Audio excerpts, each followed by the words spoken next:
Hi, this is Karl from Nile, and you're listening to Metal Universe. Yes, hello Carl. Great to have you on the channel and for Metal Universe. And how it's going right now, doing all this for this new upcoming album from now, the first in 5 years. First time since the beginning of the band that it took so long for a new album, but at the same time, I have listened to that for like 6, 7 times, and Wow. it shows. Well, thank you. I really appreciate you taking the time to listen to the record. There are people who will actually show up to these interviews. And did Hadn't it? listened, hadn't listened to the record and try to act like they know what they're talking about. But, dude, you know, we can tell. We can tell whether the guy has listened to the record or not. Just we can tell. So thank you for taking the time to listen to the record. It was an amazing journey to listen to the record. To be honest, I think the first few tracks before the interlude on more acoustic things, Hmm. that was amazing. By the way, more Egyptian things, and I love that sound of Nile. It's your DNA. And the first few tracks are just a burst of energy, a lot of blast beat, and you're like, okay, these guys are not slowing down, not a bit. And it took 5 years, but they are like angry. Yeah, we were angry. We were angry at all the interruptions that we had making the record. A lot of obstacles to overcome. So we were ready to fucking play. We wanted to make this record. Yeah, and I'm really satisfied. And I will say the second leg of the album is a little bit more progressive, Mhm. especially the longest track and the instrumental track that closes this thing up. More simple, maybe on guitar, but George Colias is on bass mode on this track, and his creativity. Does he have Mhm. a limit on his creativity? Talk to me a little bit about the work that George did on this record. I think it's a drum album. It's a drumming tour de force. Yeah, Yeah. absolutely. Um, yeah, if anybody's wondering whether or not George Colias can play drums, uh, all you got to do is put up this record. It is a definitive statement of ferocious Colias drumming. Totally. And I thought he had done everything already on all those previous Nile album, and I was like, my God, he's still surprising me. And Right. especially in the last few track, and not surprising me, like yes, with intensity, obviously, the creativity he has for to do different kind of blast beat, different time signature, but at the same time, on the slowest part of the album, I think it's that those moments that he will shine even more. Well, because you got time to hear it, right? The stuff he's doing when we're going fast is amazing, but it's one of the things we discovered over the years playing this kind of music is To when you come pull back back to the tempo a little bit, yeah, right? Then it lets listeners hear what you're actually doing because there's more time and space and it's easier to tell. But rest assured, the shit that he's doing when he's going fast is no less mind-boggling. It's I'm pretty just sure of that. easier to hear it when he slows it down a little. Yeah, and I think this album, like the first half is, like you said, ferocious, but the second half breathes a little bit more, and I liked that since it's quite a long album for a death metal album, Hmm. and the second half just breathe enough for you to get into all those songs and still want to push play after it. That's the thing, right? I think when you listen to music, you should want to hear it again, Yeah, right? You should want to hear it again. If it feels like you play the album and you never want to hear it again, I don't think that's good. People should want to hear it again. Like we did a single, one of the singles from this "To Strike with Secret Fang," which is a very short song, right?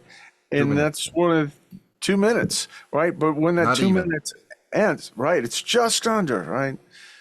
When it ends, you're like, I want to hear that again. Sure. I want to hear that again. When people, there were some people who complained, well, it's too short. We wanted to hear more. So I said, well, just play it again. Absolutely. And you have a good diversity in the time of every single song. Yes, that's Strike is the shortest song, but you have more than a 8 minute song. That is the Hmm. title track. That it's an adventure. I think it's Hmm. really that track is the one that maybe is more progressive in itself, and you are going into a lot of different moods, a lot of different Hmm. tempos, Hmm. and at first, it wasn't one of my favorite, but since I have listened to it a lot more, It like grows I on think you, doesn't it? yeah, it grows a lot, and it's now in my top three of the tracks. Yeah. There you go. And maybe talk to me about that songwriting process because it was a long one, obviously, and you had to stop, you have to begin again. There's someone new in the band since then. Maybe talk to me a little bit. How did it go? Uh, well, yeah, we lost uh, during the pandemic. Brad and Brian both had new kids, so it meant that they weren't going to tour anymore. Um, but Brian stuck on with us because he writes songs with Nile. He wrote 3 songs for this album. He wrote "To Strike with Secret Fang," "True Gods of the Desert," and the "Lament for the Destruction of Time." So he's like a very big part of this record, even though he doesn't tour. But we had to find a guy to go tour, and we had to find a bass player to tour, and that man, that chewed up so much time. Training people to play Nile songs is no Yeah, easy thing. it's not Green Day. So yeah, that kind of really got in the way of progress for the record. So the record was really written, me and George and Brian. And the recording process was, mostly the three of us. Towards the end, though, we got Dan Vaden Vaughn, On came on bass. playing bass. And he started with us with that recording. That was his first part to do with the band was play bass on the record. And he fucking did a great job, knocked it out of the park. And somewhere when we started doing the vocals for the record, that's when we picked up Zach because he's a guitar player, right? And we knew he was going to be the touring guitar player because Brian don't tour. So we went, wait a minute, if Zach is going to be the guy out on tour singing and playing guitar on all these songs, let's put him on the fucking record. Why So not? he played some guitar solos and he contributed vocals as well. He's got a very similar range to Brian. Yeah, So unless you really, really, really listen, it's hard to pick them apart. I mean, I can tell the difference. I Um, wasn't able. um, I wasn't able, and that was my question. How my next question about how you share those vocals on the album, mhm. because sometimes I hear your voice because you have a little bit deeper growl, I think. Right. Yeah. Yeah, it's easy to tell which guy is me. That's Carl. And that's how, when we're dividing up the songs, we always know, well, this is a Carl part because, that's the voice that I do. Um, and the others are a little more like, which guy feels like doing it, because it's balanced. It goes back and forth a little bit. but it's a lot of fun. The whole process of figuring out who's going to sing which part. It's a fun part of the record making process, and also in the rehearsal room because sometimes parts move around between as we're working out which person's going to sing which thing. Things will get moved, and that's part of the fun process, I think. Absolutely. And live, are you doing the same dynamic as on the record, or is there some parts that are not sang by the same person that it was on the record? I'm talking about the Mostly new record and the new record, well, the stuff that Brian and Zach did on the record will be the parts that Zach and Dan do live. Um, then so really, we'll have Brian's part. right. Um, and Logical. I'll just, my part's easy because I just do my part. And that's easy. I can do my parts. I guess. I'm not worrying about that. No, we can sleep at night knowing Carl can sing his parts. It's okay. It's been 30 years, so Yeah, if I don't have it by now, I never will. So I'm joking, of course. Um, I really enjoy singing in Nile. It's a lot of fun.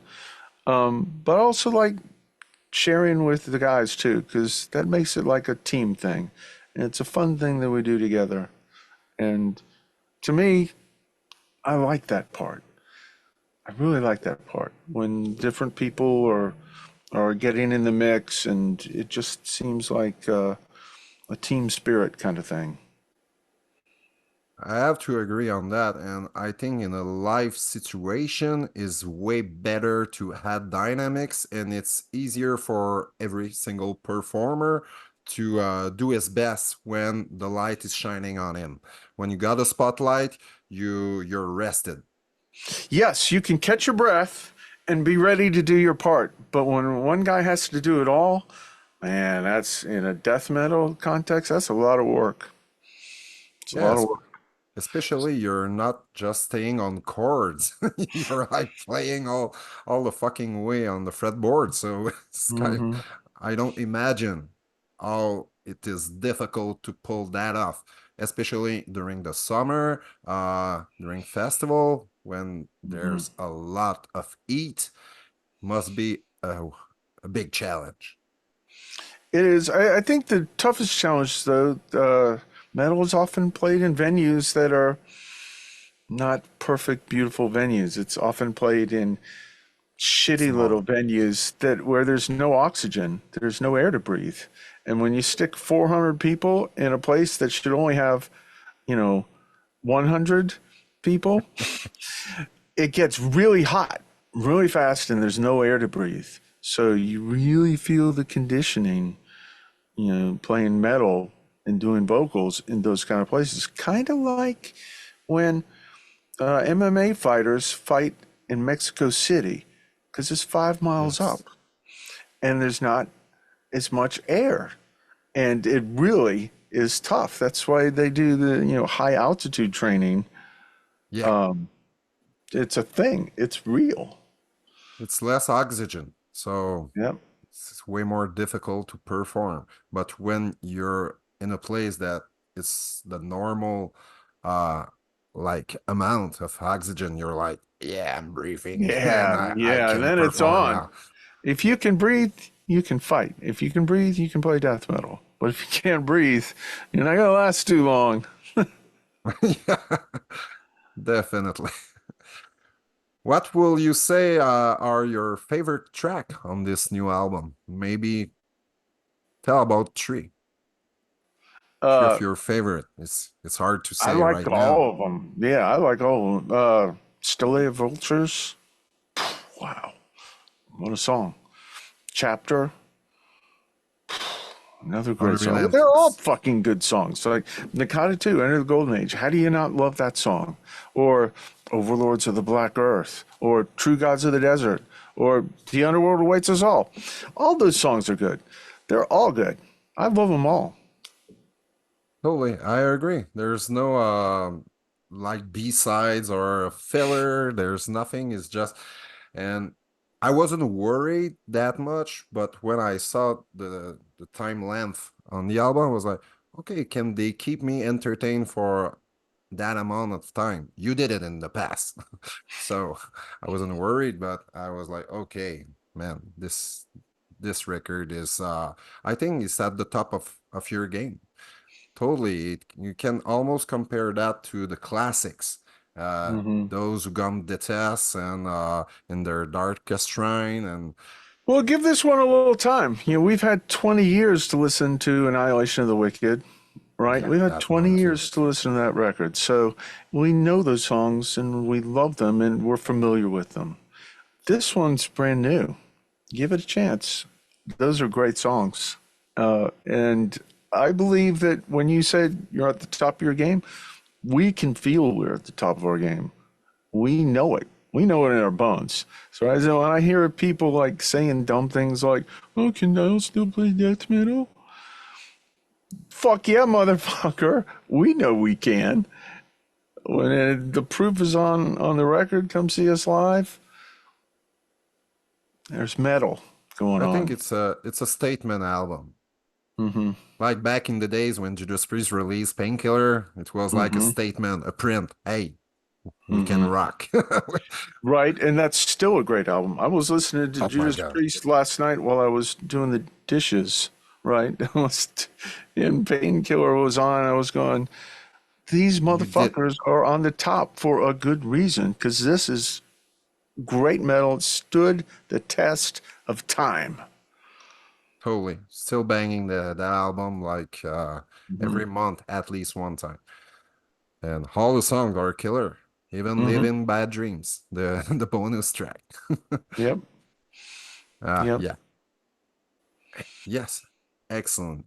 And uh how do you like their new album? Judas Priest. Have you I heard a listened to little bit of Invincible it, Shield? and holy shit, dude, they are the kings because they are the kings. Yeah, it's fast. I never thought it will be as fast as that. And I think you can see that Glenn Tipton is still involved in the Hmm. songwriting process because I think that Richie sounds in his soloing on some of them. It's like, is it Glenn? You know it's not him, but it feels like it's Glenn. Yeah, I think he was a good choice for that band. Perfect. Yeah. Mm. Totally. And live, he has the attitude, he has everything, the skills, the chops. Yeah. If you get the chance to play in Judas Priest and you got Rob Halford, right? Yeah, I love the drummer Scott Travis. Oh, me too. Oh, like if you're playing with that guy, how do you not feel inspired to bring your best? Yeah, so I bet those guys are having a lot of fun playing. Oh, I bet too. It's a fun band. There's so many fun songs too to play live, and Yeah, I yeah, know, right? Right? How tough must it be for Judas Priest to pick their set list? That's every fucking song going back 30, 35, 40 years and more. I don't know. They probably have been around for 50 years. 50 years. Yeah, first album 74. So that's a lot of motherfucking metal. I agree. And every single album has something special. Some are less interesting, but most of them are really nice. And which band can say they did a great record in 5 different decades? Six now, 6 different decades with the new one, because they have Wow. Firepower, which was great. And this one is even better, I think, than Firepower to my taste. So there you go, dude. They are the kings. Talking about other bands, what are you listening these days? And not necessarily just metal, just in general. Well, I like the in general kind of answer because I don't necessarily like talking about other bands because it always gets sideways and out of context. But I've been listening to Larry Carlton lately. It's a jazz guitar player. It's really tasteful guitaring. Jeff Beck, Oh yeah. like listening to Jeff Beck. Rest in peace. Um, yeah, great stuff. Um, Robin Trower, Uli Roth, the old Scorpion stuff. Yeah, really like that a lot. Um, yeah. So you stick a lot to older stuff, like that brings nostalgia to you? I don't know so much as nostalgia. I like listening to music made before the age of computers, right? Back when people really had to bring it, right? Because you were recording to tape and there's no digital anything, right? Music made back then. One of my favorite bands ever is a band called Mother's Finest. I don't know that band, man. Oh, dude. Mother's Finest. I'm Mother's taking notes. Finest. The album that you want to hear is called Another Mother Further. Dude, this Will do that. record, they got a style, it's like hard rock funk kind of thing. But dude, these guys are on fire. When I saw them, it was like back in 1976. They blew the roof off the auditorium. They were so on fucking fire. Yeah, Mother's Mother's Finest. Finest. Mother's Finest. I will be listening to that right after this interview, for All right. sure. The And album you talked about. so yeah, I don't so much like listening to modern music because it's a little too perfect and it's all, Mm, so many people fix everything and it sucks the soul right out of it. So totally. I like listening to music made, you know, before the age of computers because you can really feel, the humanity, feel the soul, feel the spirit of it. That's what moves me. Even the mistakes, I think, adds to the Hmm. music. Like when Yep. you listen to whole albums of Deep Purple, for example, Lots uh, of mistakes all over those records. it's it's not perfect, but it gives the heart of it. It's like Hmm. yeah, and Yeah. a lot of those solos were improvised by Blackmore. So Hmm. yeah, it adds a lot of souls. And you're right. I think sometimes it's too polished these days. And I love that some bands are taking a step back in production and going back to analog. And some bands are doing that, and I think it's a blessing. Right. I mean, we're living in a technology age, but technology is kind of disposable. I mean, how many, uh, I don't know how to say this, but how many of these modern bands are going to be here in 10 years or 20 years or 30 years? You know, if you give me the choice of whether to listen to Immolation or the next Facebook band, I'm probably going to pick Immolation because that's the real fucking thing by guys who know what the fuck they're doing and are bringing it. So, I mean, that's not saying anything against, whoever is doing something new. I'm not saying anything about that.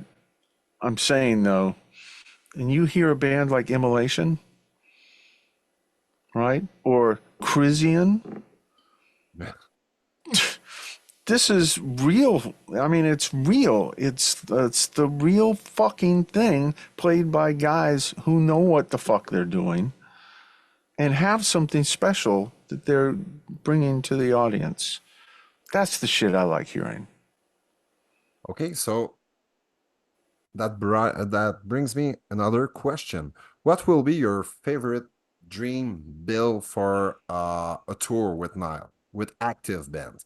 Like you can pick any band and they will say, yes, we are on board. Like four band to make it five with Give Nile. me Crisian. Give me immolation. Give me vitriol. Give me hate eternal. Hate Eternal. Yeah, it's funny because I was just talking 2 days ago about a concert I've seen with Crisian and Hate Eternal back in 2003, I think. It was in a Mm-hmm. small place, a sweaty place, obviously, Mm-hmm. and they kicked her butt so hard. Yeah, Yeah, man. Yeah. that was These so are nice. these are the guys, man. These are legendary gods of death metal for good reason because that's what they're bringing. They're bringing the real fucking thing. Totally. Back to Nile, and there's a lot of touring coming for this new album, and I'm glad it's the case. And you're touring Japan, Australia, even Singapore, but the US, Europe, but there's no Canada and South America. What's happening? Well, we're already booked up, like, all the way into 2025. Obviously, there's a whole lot of places that we will go on this tour. Haven't necessarily booked them yet, but we will. You can't not go to South America. If you're a metal band, you will play South America. It's like almost written as a metal law. You have to play South America. So we will go. Do not worry.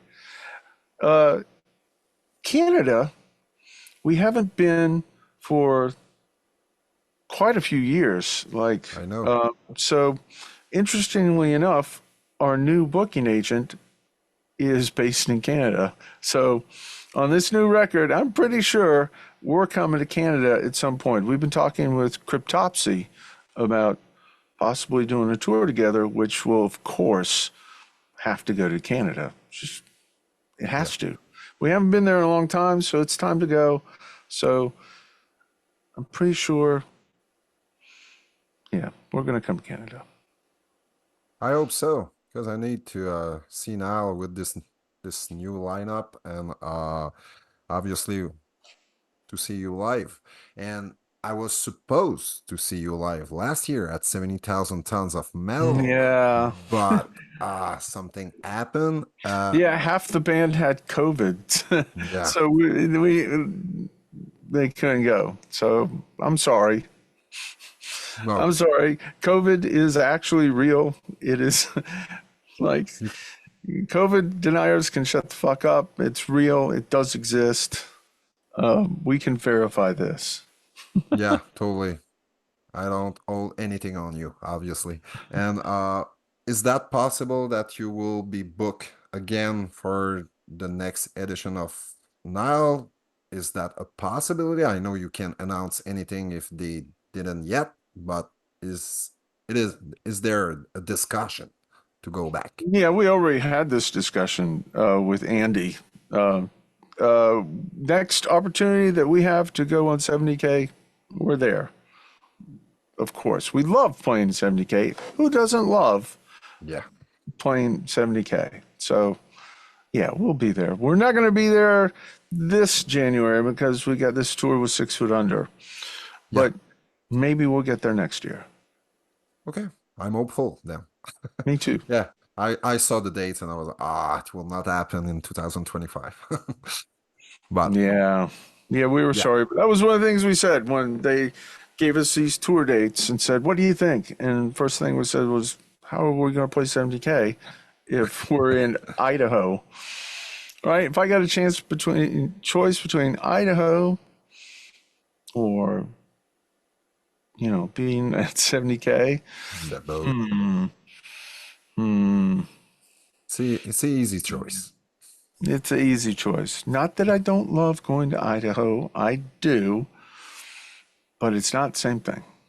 I'm pretty sure even the people from Idaho just understand that. We will get to Idaho soon enough. I promise you. Nice. Um, so, um,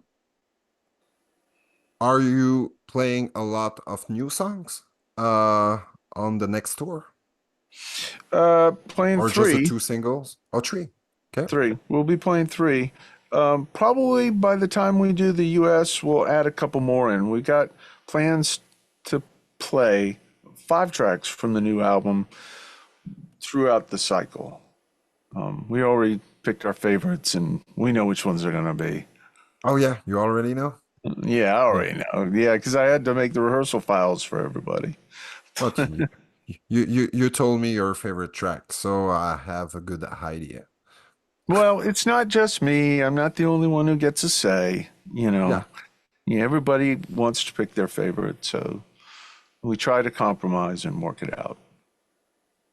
But anyway, every single track is a banger to me, so I will not be disappointed in any way. Me either, Or right? You could pick yeah, any of these songs. I'm like, yeah, sure, let's go play. let's do it. And how long will be the set? Approximately an hour We or? have 75 minutes planned Oh, because there's that's a lot great. of other Nile songs that we got to play or people will be pretty angry. Um, we like playing those songs too. So, yeah. So, uh, I'd really like to do another tour where we play for 2 hours. Like we did that Oh yeah. back in 2014 or so. We played for 2 hours. And there were still songs that we wanted to play that we couldn't fit in a I'm 2 hour sure. set. There's so many longer songs that are interesting in that catalog. I was about to ask, is there a possibility to bring back Una Slayer of the Gods in the set list? Damn, I think it's my favorite Nile song just because it's uh you're getting on an adventure for more than Hmm. 11 minutes, so It is. It's an epic journey. Yeah. epic journey. Um, Yeah. it's a lot of fun to play live. We've played it so many times we can do it in our sleep. So it really just depends on if we have time in the set for a 15-minute song. Like obviously, we only have a lot of places only we get an hour, right? So Yeah. if you have an hour set and you put Unis in there, that means there's only 45 minutes of other stuff. So then, like, how do you have time to play the new songs? You were out there trying to promote the new record, so it's a challenge. Um, yeah. So it all depends on how much time we get on any given night, whether we get to play Unis or not. So I'm crossing my fingers for the next tour to be announced, Canada being part of that tour, obviously, and a 2 hour set, and Unis will be there, and the longest song of Annihilation of the Wicked also, and I can send There you a you set go. list. Nice. Um, what maybe as a last question, because time is running out soon, and I'd like to know, you said a little bit about it, but what are the musicians, not necessarily on guitar, but that you are looking up the most? Uh Old ones, current ones? Man, there are so many new guys playing guitar that are so ridiculously amazing. Hmm. Yeah, it's just incredible the age that we live in. Uh, but who do I look up to? Yeah. Uh, George Benson, Oh, George Benson. It's Larry great. Carlton, Jeff Beck, Uli Roth, Rusty Cooley. Oh, Rusty, yeah. You know Rusty? What an Outworld. amazing player. Outworld. Yeah. Holy Genuine guy. smokes. Yep, he's the real thing. Can Um, play anything. dude, I get lessons from him once in a while, and it's Oh like yeah. a mind fuck how good he is. I Yeah, guess when you're one on one and sharing ideas and tricks and licks, and you're like, whoa. yeah, he's a super nice guy too. But as a player, he's a monster. Uh, total monster. Yeah. Great. Um, would you like to say a word in French? The only word you know. I know lots of French words. I had a French wife for a bunch of years. Oh yeah. Second wife was French. Yeah. Um, but for my cryptopsy buddies, yeah, tabernacle, motherfuckers. Yeah, that's the one. And as a conclusion, do you want to say anything to Niles fans or which are getting the new album quite soon on August the 23rd? So The underworld awaits us all. We will see you there. that's a nice conclusion. I've been practicing it. I've said it about 500 times now. So So it's there. it's here. Yeah, I got it. Thank you so much, Carl, for this genuine interview. So much fun. We have talked about a lot of subject that I didn't know we will talk about, and have a great time touring this fantastic new album. Thank you, sir. Really appreciate you. See you later in Canada. Bye. A biento. Yeah.